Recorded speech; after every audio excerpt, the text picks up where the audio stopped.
Sinalubong ko si Tatay Do kasama ang pamilya ko dahil nakahuli siya ng tuna.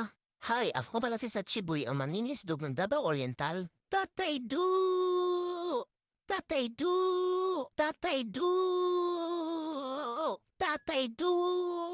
Kinuha ako agad ni Tatay Do, uy, at nalan niya ako agad sa Sachibo. Timing talaga ang pag-uwi ni Mother at naabutan niya talaga ang pagdating ni Tatay Do. Hi, Tatay Do!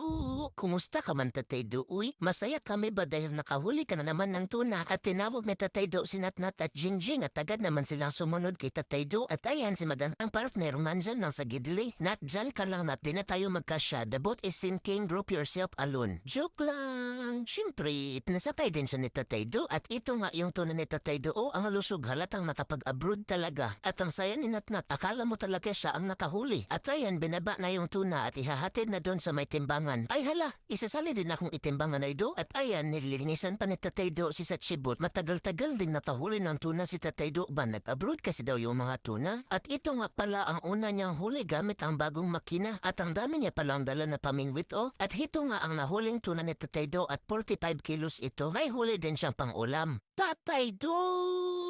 Tatay Do! Kargahin mo ako, Tatay Do. Be, please. Oops, okay. Thank you, thank you. At kinuha ni Tatay Do itong parang plastic para upuan ko daw. Thank you, Tatay Do. At ayan, ready na akong mag-video kasama ang butsog na tuna na ito. Tapos in-arrange pa ako ni Tatay Do. Para maganda talaga ang pwisto. Ayan, okay na ito, Mother. Okay na siguro ito, Mother. Oy, Tatay Do, halika dito, salika. At ayan, nag-video din kami ni Tatay Do kasama itong tuna niya. Tatay Do, mukhang masarap yung kinakain mo. Pahingi ako, be. Ay, huwag, Tatay Do. Huwag yung kopi mo, Tatay Do. Ay, magpalpitit ako dyan. Yung tinapay mo ba? Yan, yan. Hmm. Pas, walang chimkin. At hito, at umuupo lang muna ako at pinagmasdan ang dagat habang naghihintay sa bayer. At dumating naman sila agad at kinuha na itong tuna. At ayan, kinarugan na nila at sinundan ko para sure talaga. At okay na. Tatay Do, okay na ito yung chimkin ko ha. Bye-bye tuna. Jing, bilisan mo na dyan, Jing. Oy, yung ilalibing natin nakatakas.